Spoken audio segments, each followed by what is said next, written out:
Good afternoon, everybody. Welcome to the TraderMerlin Show. It is your Monday, the final day of February 28th to be precise. Hope you had a great trading session out there. It was, unfortunately, I don't have any neck braces lying around the house, or I would have put the neck brace on because the volatility over the last 2 weeks has just been absolutely ridiculous. I posted on the write-up today that I posted on Twitter that, I haven't seen these intraday swings really since 2008. Granted, back in February of 2020, we had some pretty sharp declines, but boy, this stuff has been absolutely fantastic. So hopefully you got to capitalize on some of that. I made some adjustments to my positions, so I will let you know what that was here in just a second. So, hey, good to see you, Les, Big Eb, Joe. We got Chris, Dana, Tomasina, Daryl, Glenn. And thank you for the email, Glenn. I'm glad I covered the bases right there with your question the other day. Katut, Eric, Mimi, Siraj, Big Eb, always good to see you. It's made for some great options trades, Big Ab. It's just, for anybody who's more in the buy and hold mindset like I am right now, it is just tumultuous. You wake up and you're going, oh, great, I got a 5-figure gain going today. And next thing you know, you're like, oh, cool, I made $800 by the end of the day. Man, I got to kill it. You guys didn't mention I look like Clark Kent with my big balding curl up here. All right, the beauty of looking at myself on camera. So here's the topic for today's show. I'm just talking trading in 2020, and I want to look at some of the numbers here because they've been extremely volatile all over the place. And I think when we look at the final numbers for February, I think it tells an interesting story of uncertainty and potentially how the rest of the year may pan out. So we'll start with some of the economic data. I certainly want to look at the economic stuff first, and then I'm gonna show you last month's numbers, and I want you to think about how it pans out for this year. So here's what we have cooking for January's performance. And there's that old phrase that says, as goes January, so goes the rest of the year, right? Well, you notice in January, we only had one market that was actually positive, and that was crude oil, which is continuing up today, hit $100 per barrel. So Tomasina, you were right and nailed it there. But gold, Dow, S&P, NASDAQ, Russell, Bitcoin, all having pretty ugly January. So I thought it might be interesting just to start there so we can see how January fared. And then I brought up the February performance. Hopefully we can get that all done.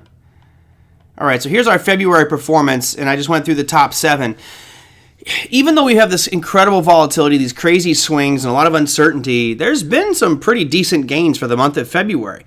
You can see crude oil up 14%, gold's up almost 10%, Bitcoin's up about 8.8%, Russell up 1.63%, Dow Jones Industrial Average down 3%, S&P down 3% as well, and NASDAQ down about 4%.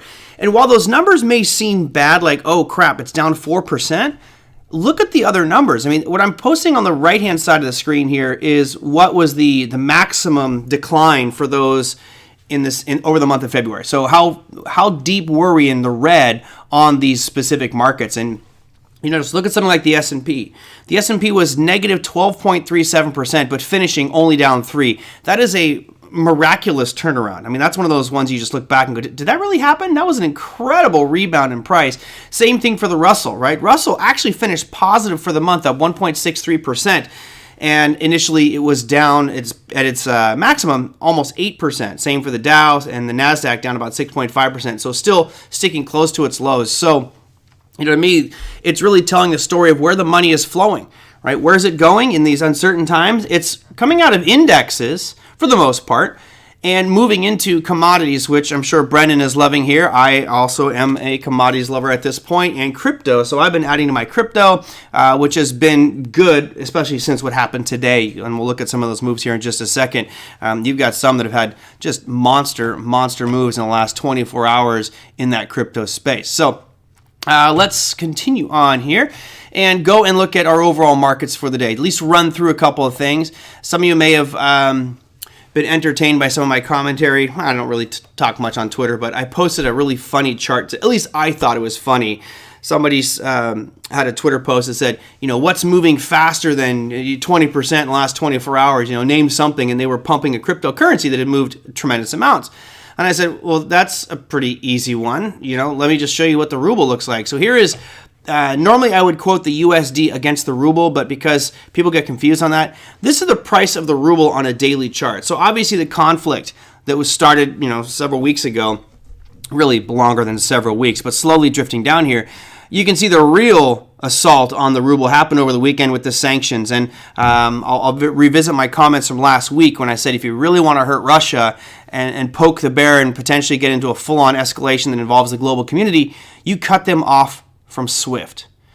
And that's what happened this weekend. So you can see this decline. For those who may not know how grave this is for the ruble, in the past week, the ruble has fallen about 32%. That is a huge drop for a currency. So right now, anybody who is wishing to go on vacation, Russia, really cheap to go on vacation right now, although I'm thinking I'm probably not going to be visiting Russia anytime soon. I can't, Brendan, I don't have that. Let me see if I do have ruble Bitcoin. I don't think I do. Let's see, BTC. I don't know if I can find that against the ruble. Oh, there we go. They got it on Binance. So there's Bitcoin against the That's a great chart, right? So if you, one Bitcoin would have bought you 2.8 million rubles last week. Today it's going to buy you roughly 400,000 rubles. And this is something we can talk about today. I want to make sure I get through all these listener questions because I got a few to get there. And you have a lot of, talk about cryptocurrencies and different cryptos that might run and what might benefit from kind of the sanctions being put on Russia. And there's a lot of different things we could talk about. Merlin, did they completely cut Russia off? Absolutely not. They didn't cut Russia off completely. As I mentioned yesterday, for those that listened to, the Friday or the Thursday show, I told you about my story in Thailand with the DVDs and how we got attacked. There was no problem with us trying to return those DVDs. Everything was fine, and there wasn't even any real hostility. It's the moment that a customer came up and I told those people, all these DVDs are junk, leave. That's when we were attacked. You cut them off from their money supply, or these guys on the street that we were talking to. This to me is the same thing. You cut Russia off from SWIFT and basically say your money's no good for the rest of the world. That's when the gloves come off. So, over the weekend, I added to my short position, actually Friday evening, right before the markets closed, I added another 10 puts on the S&P, another 10 puts on the Russell, which I think puts me over 100, I think I'm at 105 now, puts overall on the S&P and Russell. So last night, Sunday night, when the markets opened up and you saw we were down over 3% on the S&P, it was just like, oh, here we go, man. This is going to be it. We're going to lock limit down, and now I finally get that follow-through in the huge move. The crazy part is there's like no follow-through on these down moves. Instead, what we're getting is total follow-through on the up moves, which means most people are out there buying these dips, looking at the long-term perspective, thinking that this is actually going to be something that's great for the equity markets.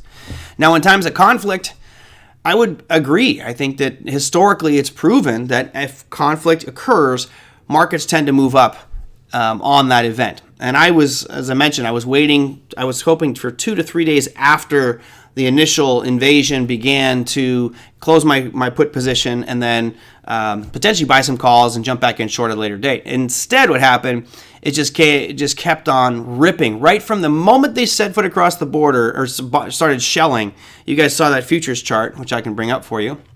Let's go look at the Bitcoin futures chart here. Or, sorry, not the Bitcoin, S&P futures chart. And we'll do it on, let's say, a 15 minutes so we can see the overnight. Right, so here's your S&P 500 going back a couple of weeks. And right in this yellow box is where that was after hours trading. Here's where the shelling started. It initially had a knee-jerk reaction, and I actually anticipated this going down for at least a full day. And then you see the turnaround. It's just because what I've seen historically in the markets. And then all of a sudden, we've just seen these monster rips to the upside. So it's been a pretty impressive rally, to say the least, in light of global conflict and sanctions and tariffs and uncertainty and businesses shutting down. I mean, you saw a lot of the Russian equity markets today just got decimated. Obviously, when your currency looks like this, just losing value hand over fist, that's not going to bode well for your economy or for your equities. So, someone asked me the other day, I'll ask you guys, let's see, where is the poll? I'm going to put a poll in here real quick. Let's see, is it a good time to buy the ruble? Just curious what you guys think. I'll go and questions being sent out to you guys now, so it should show up in the poll. Curious, I guess, when you look at something like what's going on with Russia, my gut tells me at some point this will be a peaceful resolution. But for right now, you have hostilities and Putin just kind of off on another planet, at least from my perspective with regards to what he's thinking. But ultimately, I think that, this will get resolved. I think this will just we'll settle it somehow. The question is, does that all of a sudden mean that holding rubles for the long haul might be a good thing, or is it just stay away from the ruble? This thing is way too volatile and crazy and dangerous. I would have put myself in. Are you in the mini, Alvin? I am in the money.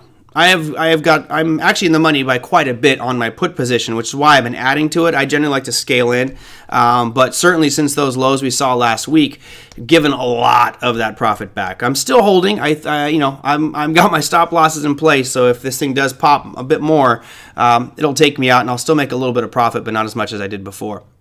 How can we buy rubles in the U.S.?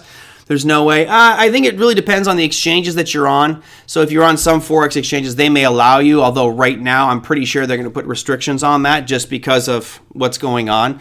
So yeah, probably hard to buy rubles out there, but I'm sure there's some Forex market that you can buy them on. You can't completely freeze a currency, although they're trying to. Now, probably the most interesting piece that came out of all this today, I don't know if you guys saw this, but there was a question in my CIL program, the Crypto Investor Live program, and the question was Nexo, which is basically it's a lending protocol. It's an online kind of crypto wallet that you can lend your cryptocurrency to and earn some money. That's out of Switzerland. And people were going, well, do you think that this conflict in the Ukraine could impact Nexo and have an issue? I was like, no. And I made the point, I go, Swiss, when's the last time you saw them get involved with anything, right? They're basically we're neutral for whatever happens in the world. Today, the Swiss banks are talking about freezing Russian accounts, which is like the craziest thing, because that's why people go to the Swiss bank accounts, because they're not going to freeze anybody's account. So this was a real shock, and that may actually hurt more than SWIFT, because I'm pretty sure that a bunch of Russians are going, hey, look, the Americans can shut us out, the Europeans can shut us out, but the Swiss, they don't ever mess with anybody. We'll put our money in the Swiss bank accounts, and that to me could be the real kick in the teeth. But remember, like I said, that Thailand story, when you threaten someone's business, money-wise, livelihood, then that's when the gloves come off and you really get aggressive action. So, hopefully, again, this is resolved very peacefully, but you never know. When you shut them off like they have been shut off over the last 48 hours, I think you could see some really drastic, desperate opportunities. So let me see. What did the poll say? I will freeze the poll here. Oops, there it is. End the poll. 80% said no. 20% of you said yes, time to buy the ruble. I think if I had 10 grand that I thought was just purely for straight up gambling and I don't care if I lose this money, maybe, but I would have to put myself in the no camp. Just way too risky, too dangerous, too volatile, and honestly, I don't see myself going to Russia anytime soon, so nah. I do, Alvin.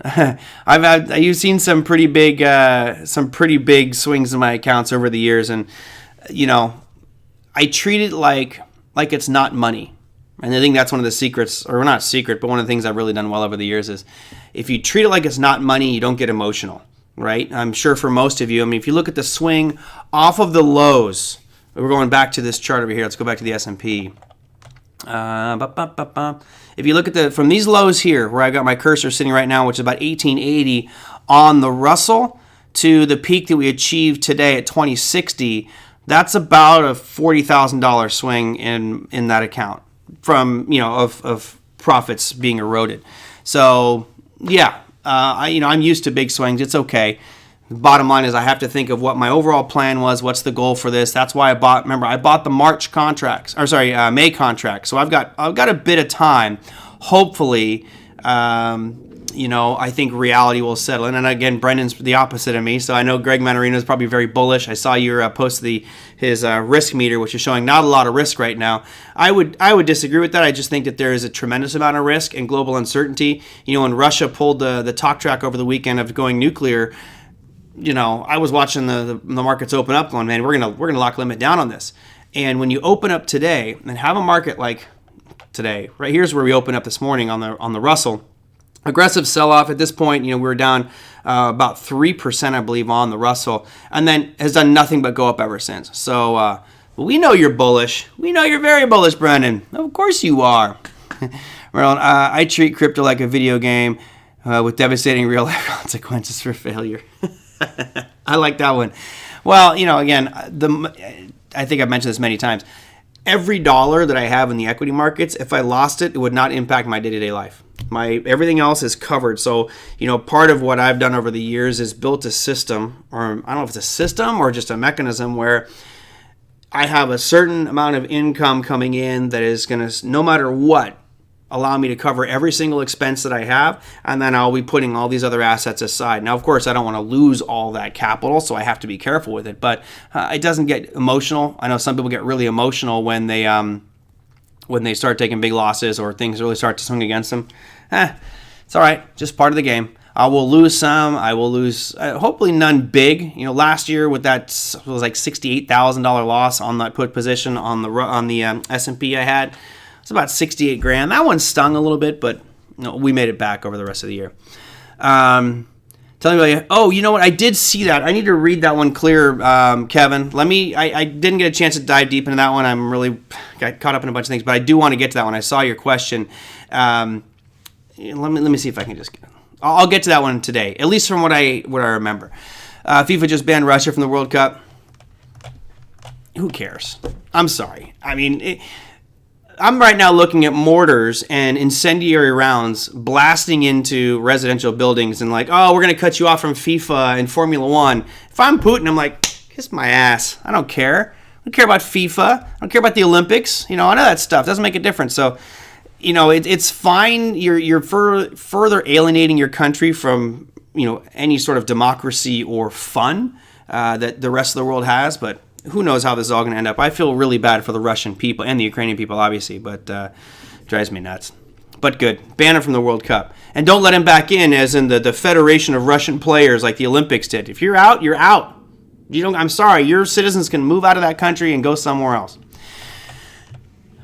I know it's easier said than done. All right, let me go to some last piece here. I just want to look at some of the economic data that happened today. You noticed that none of this was really groundbreaking. The only piece that I saw that was kind of a little bit nerve-wracking was 0.8% preliminary wholesale inventories, which kind of means that manufacturers and businesses aren't really buying as much stuff. I actually thought this number would be much higher given what's going on with international trade. It does feel like the supply chain disruption we experience has gotten a little better, but this doesn't reflect that. That actually reflects lower inventory numbers. Now, some of the other pieces for today, you do have to understand that we have a rate announcement coming out tonight. This is for Australia. No expectation that they're going to raise, but remember, New Zealand was at 0.1 before, and now they're up to a full 1%.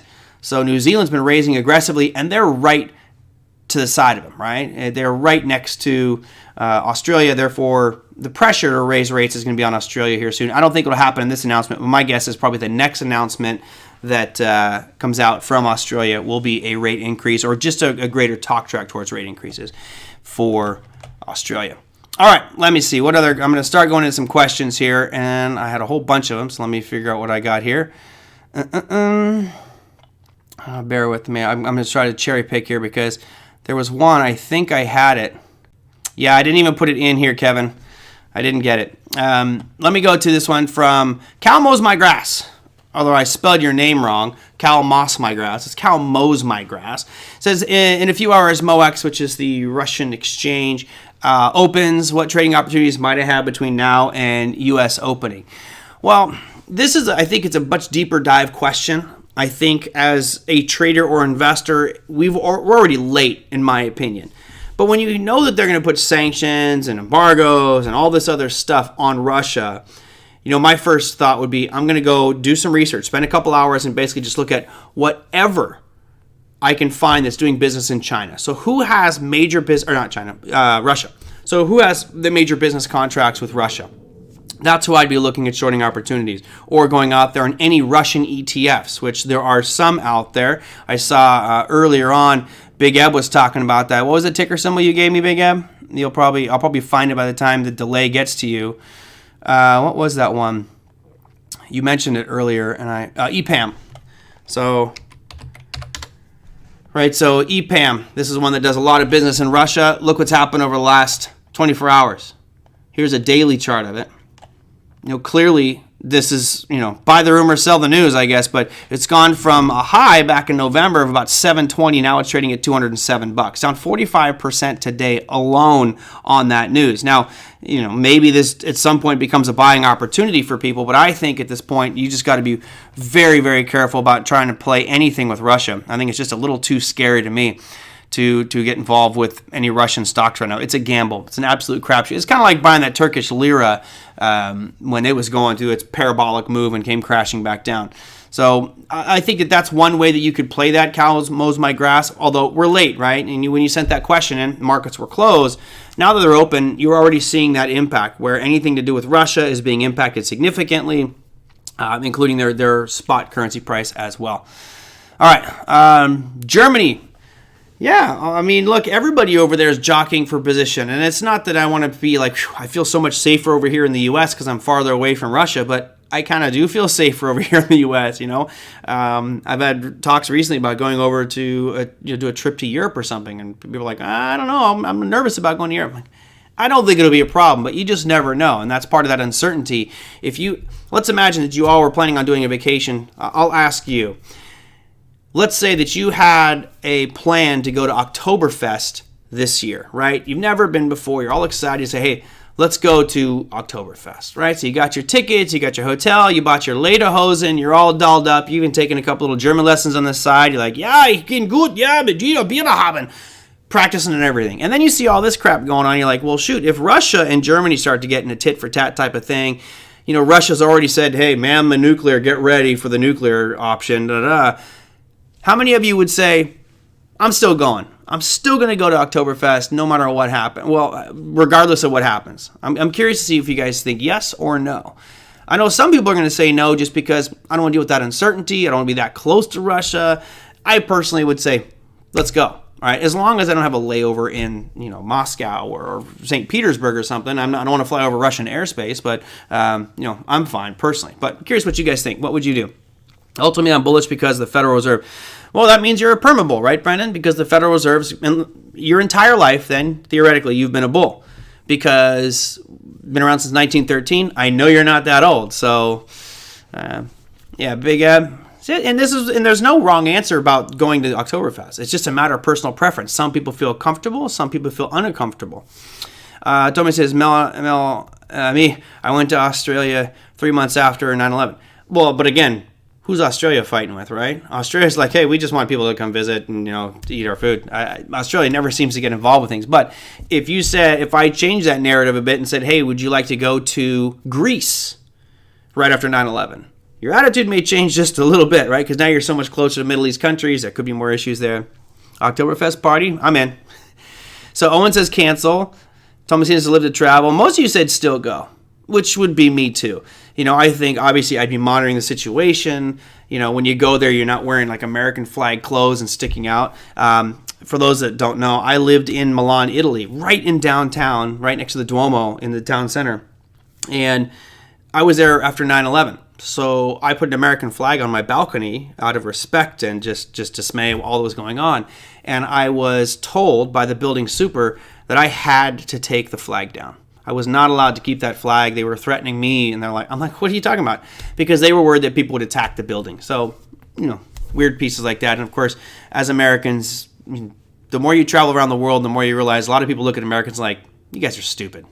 Travel more and understand more about our world. Anyway, an air missile might take down my plane, right? I see, there's that uncertainty, right? Anyway, let's move on. We could go on this topic for hours. It's, you know, it's just the choices we make and how we choose to live our lives. Hopefully never live your life in total fear. So let me go into, I had a bunch of more questions. Make sure I get to them all today. So here's one that came through, which I thought was interesting. Eric, this is from a couple days ago. He says, what's more important to evaluate when seeking out a real-time trade? Better reward to risk numbers or stronger trend strength? Which would be more important? My trade emphasizes both as equal in value. I would agree with that. I would say that both of those are equal in value. If you have one that is so glaringly obvious the other way, like if you're going counter trend, then that risk reward better be really good on it, right? And you could make the argument that some of the things I'm doing right now are going counter trend because I'm shorting this big bull move. You know, if we look here at the S&P, I'm shorting that big bull move. And basically what I'm anticipating is that this big bull move is slowly coming to an end. Now, I don't know if that's true or not, but I'm putting my money where my mouth is. And if this does continue to get follow through, then obviously I'll reap the rewards for that. But I am going counter trend. And to me, the reward is far greater than what the risk is. If this really does start to move down and get to my levels here that I've got mapped out, then this trade right now could easily be a big six-figure winner for me. And that's okay. That's worth the reward in my book. So I always look at the combination not only of what's the reward to risk ratio. That's fine. But remember, people can manufacture reward to risk ratio. You can, here, I'll give you an example. Let's pick it. You guys give me a stock symbol or whatever symbol you want, and I'll bring up and I will make up a reward to risk ratio off that one that is unrealistic and one that's realistic. So make sure you just send it in there, and I will, whoever gets it first, I'll bring that chart up and we'll do some analysis on it. But to me, if you're in it for the long haul, meaning you're holding this thing for months to maybe even longer, then trend is probably more important than your reward to risk ratio. You have to get in that trend and ride that thing, whichever direction is going, either up or down. Okay, Tom won. Sorry, NJ and Patel. He beat you. He wants to go with that triple ETF for the FANG stocks, FNGU. Now, this is the triple leverage long ETF, which is a tough one. But remember, we can be realistic and then we can be just outlandish. So let's say we're looking to buy this pullback, right? The overall trend of it has been up. Granted, in my opinion, I think that trend is now done, but either way. And Tom, you let me know. You can say go long or go short. Either way, we can do this exercise. So, Margaret, you want Hood? I mean, Hood, your probability at this point is just like, you're probably better to go long at some point here on Hood, just because it's not going to go to zero. It'll probably get consumed by somebody else. But anyway, back to the example of better reward to risk ratio and kind of what's realistic. Let's say I decided to go long here. All right, well, if I'm going long, let me add some lines on here. And let's say I decided to go long, not because of a supply demand zone, but I just went long. There you go, Tom. Tom says long. Let's say I decide to buy long right now. Well, if you're going to put a stop loss, that's a long ass way away from current price. I would probably be using some combination of ATR to whittle this down, because I'm not going to have a $6.50 stop loss on FNGU. All right. So let's just go back a little bit, and maybe I'll go to the 4-hour time frame here, and I will add in ATR if I can, because I don't think I can add on any more indicators. Let me get the volume out of here. Get rid of volume. And we'll do regular market hours so it doesn't confuse us. There we go. And let's add on average true range just for fun. Okay, so we got average true range added in there, and you can see right now it's moving about $1.64 every 4 hours. So that would put my stop loss down below below $20. So let's call our entry there. All right, so at this point, let me get that post market out of the way. At this point, I've got $1.60 worth of risk if I was to be buying right now. So that's fine. If I'm doing $1.60 worth of risk, that means I should be trying to make at least $3.80. So, what's a realistic entry? What's a realistic target here? Well, there's all kinds of them in here. For me, I really like this spot right up here where it gapped up and then just cratered from there. Now, let's be honest, if you're doing this, I'm not a big fan of using triple leverage ETFs for this type of thing, but Tom won. He was first, and maybe we can do it again for someone else. I'll do Gush second if you guys want to. You let me know if you like doing this or not. We can go through the same exercise. But I've seen it too often in class where people do this. You look at that reward risk ratio. So in this example right here, it looks like I'm trying to make $9.30. Now, that is kind of a big target. That's like a 6-to-1 reward risk ratio. There are certainly some other levels that you can see here, some spots that there would probably be some issues with it going through those, and those could all be theoretical targets. What I've seen too often in classes, especially at Online Trading Academy, is people will just go like this, and they go, oh, okay, well, I'm going to buy it, and my target is, I'm buying it right now at $21.51. My stop loss, my stop loss is $20, so or just below $20, so I'm risking $1.60, but my target's $49.80. I was like, that's unrealistic, man. That's ridiculous. You might get that, but you can't start your trade there. What you have to do is start your trade with a reasonable expectation. So maybe even it's here, where I'm going back to this nice sell-off move that happened back here. All right, great. If I'm risking $1.60, is this difference here at least it's going to be more than $3.80. It's going to be $4.80, and it is, right? $27.56 minus $21.51 is $6. I've got about a 4-to-1 reward. This is a realistic trade setup. But going all the way up to here and saying that's my trade setup, that's just stupid. And again, this is to Eric's question where he asked specifically, when seeking out real-time trades, better reward to risk numbers. Well, remember, reward to risk numbers can be fabricated. At this point here, it's like I'm really just fabricating whatever target I want. Yeah, I think $50 is a great target. And it could get there. But that's not a realistic trade to be setting up. And I'll do one more here, Gush. And you guys let me know if you want me to keep doing these or not. I can just always delete. Okay, Gush is an interesting one. So Gush, which is another ETF. This is a double bullish one. Obviously, the trend is your friend here. So in Eric's question, he talks about the stronger the trend strength. Not only is the trend strong here, but you also have all the pressure on oil, right? So crude oil, oil exploration, that's what this is. It has to be oil and gas exploration and production companies. Again, the first two you guys gave me were doubles and triples. Nice, love that. But we are breaking through. So I don't think you buy this right now. I think we'd wait for a pullback into a demand zone. Does it get maybe down to 108, 105, somewhere in that ballpark? But the grand scheme of things, look at this. And this is why I would personally probably just shy away from it. It just looks crazy. They've done so many reverse splits on this thing. They did a 40-to-1 reverse split back in 2020 when this thing cratered, when it went negative $40 a barrel. So, bottom line is it is trending up. Buy with the trend. But, what's a realistic target? If I was to look at this zone here, and this is what happens all the time. People go, oh, okay, I'll buy it here at this horizontal blue line, and then I'll put my stop loss down below this low. Great, that's a $25 stop loss. And then look at this part of the chart and go, okay, well that's cool because my target's going to be up here at 1,598. That is unrealistic, right? Absolutely unrealistic on this one. Anyway, one more since I saw SQ. I can kill two birds with one stone. You guys talked about Square coming out with earnings. Here is Square after hours. And let's go to a 15. So there's your Square. I don't see the soaring after earnings. I don't see them soaring. And I don't think they came out with earnings today. Real quick. I don't think I knew they were coming out. 1 second. There's my Twitter page. Let's go to my earnings calendar, which I use all kinds of different ones, but I do like this Zacks. I thought Square was coming out later this week, so it's not today. I could have sworn, is it Thursday? Or was it last week? I'm losing track of them all. So I'm not sure in Square. I'd have to go and see. Let's go SQ. I know it came out recently, but guys, I have too many numbers in my head right now to remember exactly when Square came out with earnings. So let's see, their earnings was last updated February 28th. That's today. And they're expected to come out. Their next earning is going to be March. So they already reported their most recent one. And I don't know when that was. 2/24. So it was last week. So they reported last week, and that's when you had your pop. So here's our chart of Square, which is probably this jump right up here. So to go to it, yeah, February 24th. Thanks, Juan.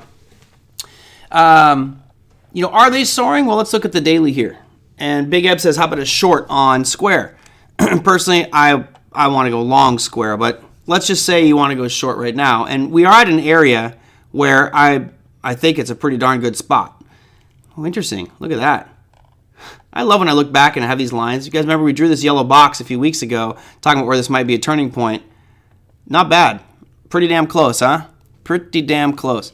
So good buy point if anybody followed that yellow box. I did not, unfortunately. So if you wanted to go short this right now, okay, great. Your stop loss, in my opinion, should be above the most recent high. So let's say you shorted at 127. Your stop loss is somewhere above, let's call it 134, right there. So we've got about a $7 stop loss, $6.40. Okay, that works for me. What about being a realistic target? Is a realistic target getting back down to these lows? In my opinion, it actually is. It's not outlandish. I would probably move it up to the start of this gap. So my target would probably be 95. So shorting at 127, stop loss at 134, target at $95. That to me is realistic. Unrealistic would be, dude, look where this move started all the way back here in 2020 off the COVID lows. My target's $35. Unrealistic. Right? You can just make stuff up. So I have a hard time when people get really unrealistic with their numbers, which is why I'm glad you put this one in here, Eric, says better reward to risk ratio. Remember, you can torture yourself and make the risk ratio any way that you want. Awesome, Katut. Oh, you can buy me I'll buy you you buy me a drink if I come to Austin. I think that's where you're at now, in Austin. Perfect. Good. So, again, it's a combination. I think we have to figure out what's more important for us and what is easiest to manipulate. Reward-to-risk ratio is the easiest to manipulate. I mean, I've seen people literally in class going, I have a 500-to-1 reward-to-risk ratio because it took a 7-cent stop loss. I'm like, okay, guys. Could it happen? Yeah. It could start and then start moving, and then we move our stop loss up, give a little more flexibility, give price the ability to move a little bit, but widen our stop losses, but make sure you're always in profit. And yeah, you could potentially get 100-to-1, 500-to-1, 1,000-to-1, but you're not going to start off with that expectation. You don't start there and say, oh, it's a 500-to-1 reward-risk ratio. You're fooling yourself. All right. So Les, since he asked a whole bunch of questions, and no, they don't bother me. Les was like, I'm asking too many questions. Just don't get upset when I can't answer them all, Les, because there's a ton of them. So he says, I was reading and hearing and talking heads say that with the Fed raising rates, the financials should do well. But why is XLF doing so poorly? Yeah, it's not been the greatest for XLF. Here is XLF, and it's not like it's dying, right? It's just kind of bouncing along this line. We've had this line drawn for a while, this 36.50 mark. It's not looking very strong. And historically, and this is why there's a phrase that says, everything works until it doesn't. And historically, when you have a higher rate environment, banks do well because now they have more spread, more potential for them to make money, right? They might be able to still pay you 0.1% of your deposits, but now instead of sending out loans at 6%, they're now doing loans at 8%. So their margin has grown there. Depending on what the Fed funds rate is, that spread could be very large. I think over the long haul, it is definitely going to be beneficial, but it doesn't mean it's going to impact right now, right? There might be a little bit of a lag time before that happens.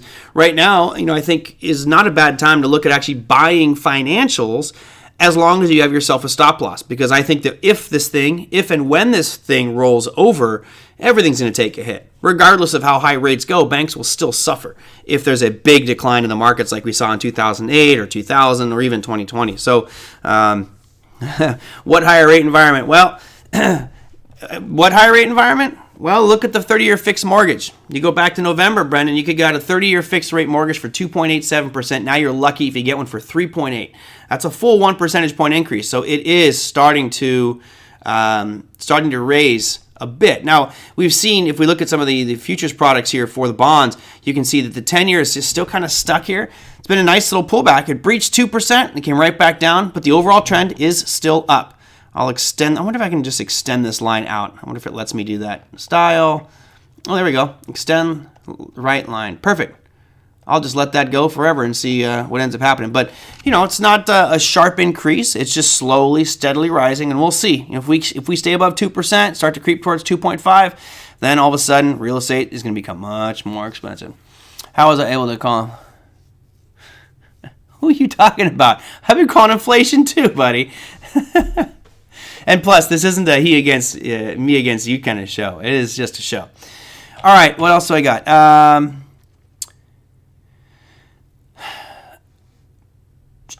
I'm going to Kevin. Fast was a pretty nice weekly hammer. Too bad it didn't happen. There was the one that I liked and I didn't make the trade, but you guys might remember we talked about the YM futures on Friday. That was a great hammer formation, and the follow through was just brilliant. There you go. Here's the YM. Great follow through. I'm hoping somebody traded that one long on Friday. I was busy getting those bikes from Los Angeles. Oh, okay. I thought you were saying that I did. I was like, I've been talking about inflation for over a year and a half now. Come on. Natural gas. Let's check out NG. I've got my futures. There's my natural gas. That's HG. Where's my NG? Oh, there it is. Natural gas continuing higher. Well, what's interesting for me, what happened with natural gas, if we look at this part of the picture here, I'd say, yep, going higher, right? You have everything intact for an uptrend, still looks great. But then all of a sudden, this little sideways congestion thing, this chop over here, makes me not as optimistic. And if we add on the crutches a lot of people like to use, like the longer-term moving averages, they are both pointing up right now in the 20 and the 50. So, maybe this trend continues, but the magnitude, the slope of that trend is definitely different, right? So some people would look at it like this. They'd say, all right, let me go from these lows and that was the old school trend. And now you're seeing people adjust this and saying, well, maybe I need to go back here, and then I come through these levels, right? So you notice the slope isn't anywhere near as good as it was before, but this could still be an uptrend. And I do think, to Chowski's question, natural gas still going higher? I think so. Remember, we are a major exporter of natural gas, and so is Russia, but none of our gas is really impacted by Russia. So maybe if we see issues with Germany and Russia, because I think 70%, I think I read 70% of Germany's natural gas comes from Russia. If all of a sudden there's issues there and Russia cuts off Germany, then you're basically taking a big supply factor out of the markets. Therefore, prices could continue to rise. So I would say long term, I am more bullish on natural gas than usual. The trend is still up. It's about waiting for that right time to buy. There you go. Can your bike stores get chips from Taiwan? Asking for a friend. Apparently, because all my screens and all the electronics work on these bikes. As you guys know, I picked up 7 of them over the weekend or on Friday. Whew, man,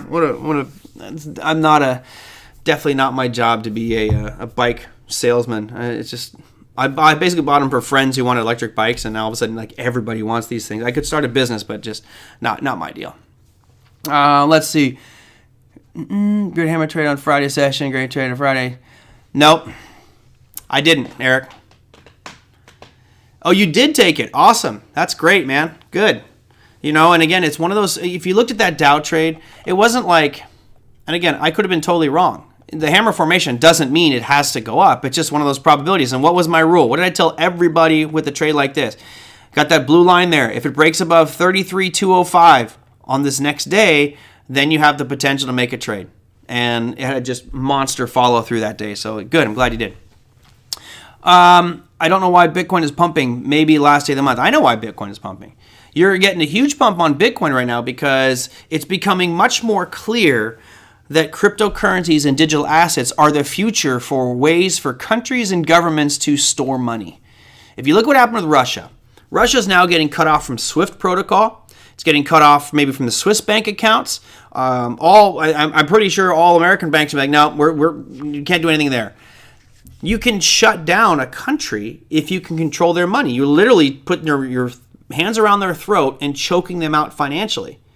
But with Bitcoin, you can't do that. In theory, yes, there actually is a way, but it would require much more cooperation with every brokerage firm and exchange around the world than it is with SWIFT. SWIFT is basically like, hey, let's just cut those off. Boom. And no longer can we make transactions. With Bitcoin, I can still send money back and forth. So if I'm Putin, this could actually be very bad for the US dollar, because what will start to happen is countries are going to realize that the power that Europe and the UK and Canada and other countries have is the ability to freeze your bank accounts. And I've been saying this for a while. Now there's the potential for, if something were to happen to you or the country you live in, and they are not connected to the traditional banking networks, but they're using crypto digital assets, I can still send Bitcoin anywhere I want it to go around the world without some government saying can't do that. Now, could the governments control the withdrawal points? So, for example, let's say Putin wants to send over and recruit Russians in America to go over, and he's going to pay everybody in cryptocurrency. Well, if those citizens get that cryptocurrency and put it on Coinbase can now freeze your assets, or Kraken, or Binance. But if you have something like this, little Nano Ledger S, or you're doing cold storage or paper wallets, or maybe offshore accounts or DEXs, then all of a sudden you have the power. And to me, that is really one of the most important pieces of cryptocurrency, is that it removes that control of central entities. So I think with the pump you're seeing in crypto today, which has been a good one, and granted, I think we're due for one. Let's just show you some of the numbers here from the crypto space. I'll scroll through here. I want to see the biggest gainers.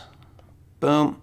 You've got UMA up 50% today, Luna up 20%. This one's killing me. In class, I was sitting here saying, I want to buy Luna at $50.50, and I didn't buy it. I'm killing myself on that one.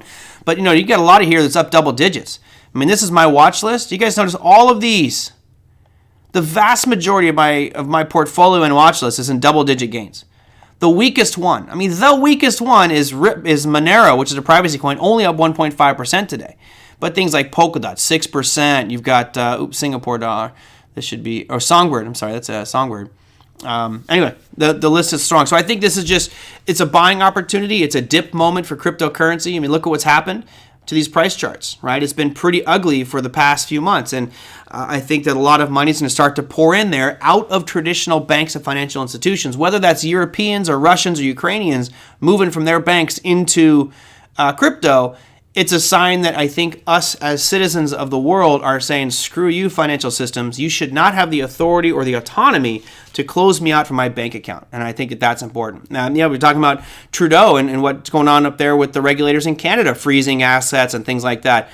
It's almost like, how many of you know, so I apologize that this might be graphic for some of you, but this when I raise two fingers like this, if I point them at my palm at you, that's peace. But these two fingers, if I do this, I know we've got I think Rob is here. Those of you in the UK, you know what this means, right? These two fingers like this mean something. And if you know the story behind it, it's actually very interesting. So how much time do I got?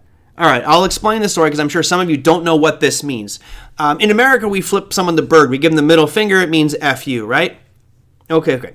In the UK, you do it with two fingers like this. So I'm now flipping off everybody in the UK. I apologize. But you do this, and that basically means F you. And the story behind it was, and I forget, my details might be slightly off, but remember this as a whole. I believe when Napoleon was invading England, the UK had long bowmen, right? At the point it was England, but they had the long bowmen, and they were using these two fingers to just decimate Napoleon's guys from afar. They couldn't get there, so they were just destroying Napoleon's troops. So Napoleon said, "Sorry, Rob." Napoleon said, "For every archer that you catch, I want you to cut their fingers off." So the archers would go like this, which basically was like, "I've got my fingers, F you." So kind of a cool story, but, it's crude, and I apologize if I offended anybody here.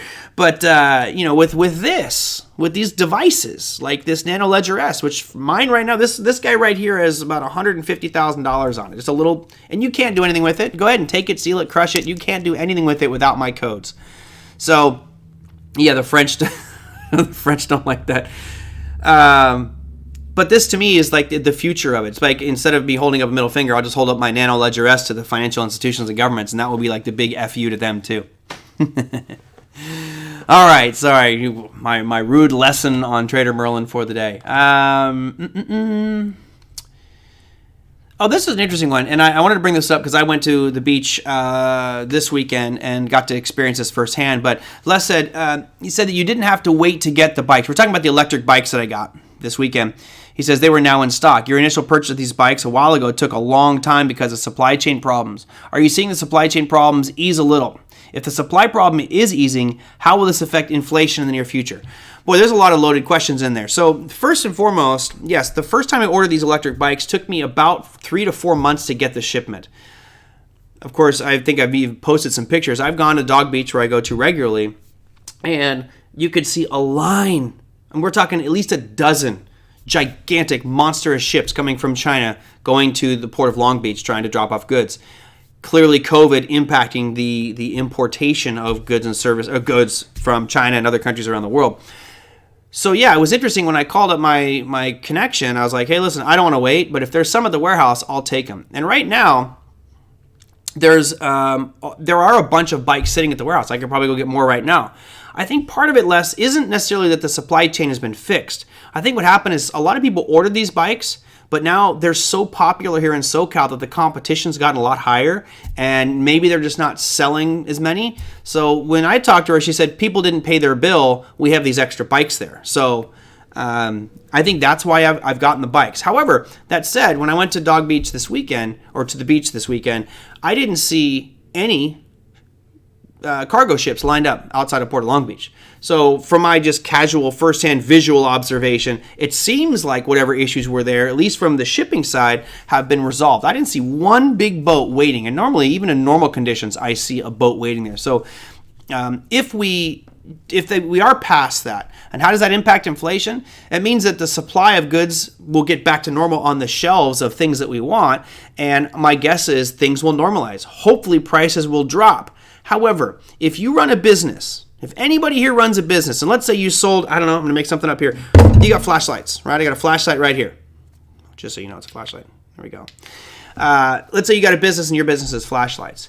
And over this whole COVID pandemic thing, the cost to import this flashlight has gone up from $1 to $1.50. Okay, I used to buy them for $1 and sell them for $3. So I got a 200% markup. That was my pre-COVID. But now it's 50 cents higher, so it's $1.50. I'm going to sell this for $5.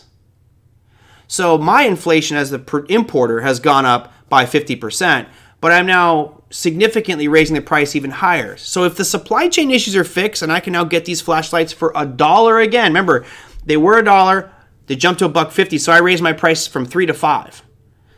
Do you think that as the vendor of these that now knows I can sell this flashlight for $5 because people are buying it, if my cost drops back down to $1, am I going to drop my price back to $3 for my end users? Hell no. Hell no. I've got it. I'm making $5 a flashlight. So now what does this mean? This means it could be great for company earnings. Because if costs do drop and those shipping disruptions are cleared up, a lot of these businesses are going to have greater profit margins because they're not going to drop the price of what they're selling you. They've already got you buying it at $5. Good example is the Habit Burger. I love the Habit Burger, just a simple, easy hamburger. But a combo meal, number one combo with cheese, no onions for here, used to be $8.47, $8.57, excuse me. In under a year, it's gone from $8.57 to $11.09 as of Friday when I went. That's a huge increase. That's a 20% increase in price, almost 20% increase in price in just a few months. Do you think that the Habit's going to say, oh, supply chain's fixed, we're getting our cups and our papers and our meat products are dropping, we'll just drop that price back down to $8.57? Not a chance in hell. They're going, we got them at $11.09, I think is what it was. They're not going to cut. So, whatever prices you guys are seeing, for the most part, expect those prices to stay at that level. Yeah, but they said it was transitory. Oh, yes. There's a great skit on Saturday Night Live that was probably done 20 years ago where one of the guys is sitting in the audience, and it's an investment banker, broker guy, speaking. I think it's called Invest Answers or something like that. And he says, but sir, wait a minute. If you were telling us to buy these stocks, why was your firm selling those stocks? And the guy goes, well, that's an easy question. If you believe, like we do, that the markets are headed for a crash, you have to convince somebody out there to buy them. It's just common sense. So, yeah, do your own homework and don't believe everything we see in the media and the mainstream stuff. It's kind of crazy. I'm sure the labor rates were... Yeah, right. You're going to see, since they had to pay more to get jobs, now all of a sudden that might actually happen. I can see maybe some the employment costs dropping, but I think the flashlight example I gave was a good one. If this was $3 a year ago and it's now $5 today, there's no way that the vendor of this is going to go, hey, they were buying it at $3 and they're buying the same amount at $5. Let's put it back down to $3. No way. They might even go to $5.50 and see at what point do you stop buying that item. As John O'Donnell said many times on Power Trading Radio, the cure for a high price is a higher price. The more that price moves up, the more likely consumers are just going to go, had enough. I'm done. I'm not paying that price, and move on. Let's see. Tom says about 20 years ago, Razor scooters were going for $149. I made my daughter to wait. I got her one for $39 6 months later. Supply was up, demand was down. Yep. And I think that might be what's happening with these electric bikes. But I'm still getting them at a far cheaper price than any business you could find them here. It's pretty awesome. How many copies of your cryptocurrency drive can you make? As many as you want. It's not cryptocurrency. You're not making a copy of this. Okay. So this has what's called a recovery phrase, which is like it's 24 words. So it'd be like fruit, mosquito, balance, hike, mountain, river, cheese. And you have to write all these 24 words down. That's your recovery phrase. So you only have one device. You don't make a copy of this. But that seed phrase, I would highly recommend making multiple copies of that and keeping them in a very secure location. I've actually been working on, I have a new device, which I thought was up here, where I bought a higher end version of this Nano Ledger, and I'm going to be building stainless steel way to track my seed phrase. And I'll probably make a video of that one, so stay tuned. It's going to take me some time to get there. But Rob, you don't make multiple copies of this drive because there's only one. Right? And even if a car ran over this, and if I could take this in right now, I could smash this with a sledgehammer to a pulp, and you're like, oh my God, you just destroyed $100,000+ worth of crypto. No, I didn't. Because I can go get my recovery phrase. I can buy a new device like this and put in my recovery phrase, and it will point right to my account. Done. 24 words in the exact order. Correct. Merlin, I'm almost ready to get my Bitcoin account tattoo. Yes, what is it? Remember the movie Memento? Memento is such a great movie where he has this memory where he can't remember past 30 seconds.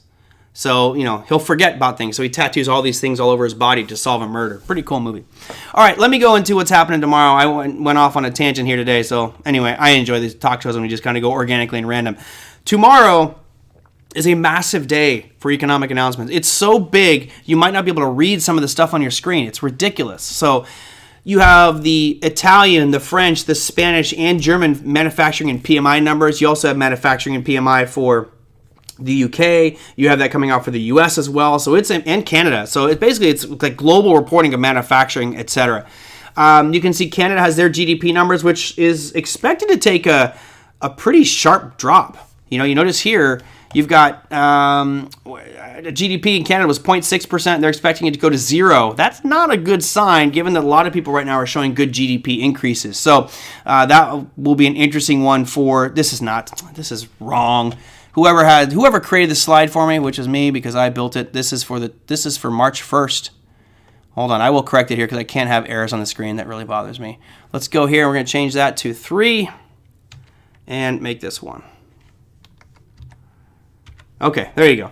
So March 1st, this is the economic calendar for March 1st. You can see we've got manufacturing numbers. As I just mentioned, you have construction spending for the U.S. as well. And then they have total vehicle sales, which I honestly would expect to drop, just given how high vehicle prices have gotten. At some point, cure for a high price is a higher price, and new cars are ridiculous. And here's the earnings calendar for tomorrow. Again, that is an erroneous date. I will change that just to make sure we don't confuse anybody because it's confusing me.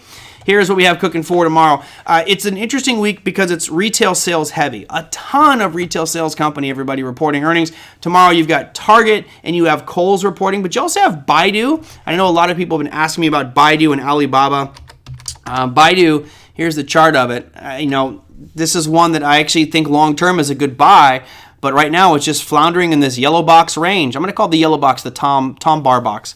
In this yellow Tom bar box here, which is just bouncing back and forth. Just because they come out with earnings tomorrow, I think it would be risky play. Of course, it's before market open, so I wouldn't worry about that one. Someone asked about Alibaba as well. Gosh, this one broke out of that, and it's going to seek a new floor.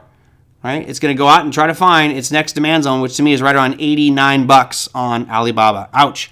So as far as other earnings, that's it. Target, Salesforce, and Kohl's and Baidu are the big ones for tomorrow. Okay, that's it.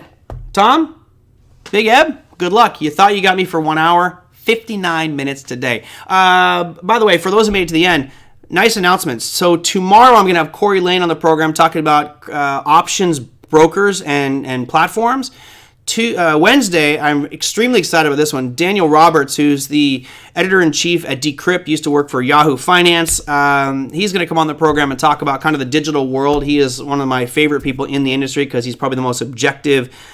Just look at everything and take it in and then formulate an opinion about it, but not a lot of heavy opinions. Just really facts about the industry. He's going to be on Wednesday, and then I'm going to have Jerry Baldwin on Thursday. So we got a bunch of stuff happening this week with regards to guests. So if you guys have comments, questions, feedback, put your questions down below the YouTube video. That helps search engine optimization. Maybe I'll get more views. If you have something personal you want to send in, you can send me an email at TraderMerlin@gmail.com. So Big Eb, with that exit, we actually made it to an hour. Damn you, Big Eb, you're killing me. All right, everybody, thank you so much. Have a fantastic remainder of your evening. I've got my fingers crossed for a sell-off tomorrow, but looks like they're headed up. Anyway, we'll see you guys tomorrow. Take care.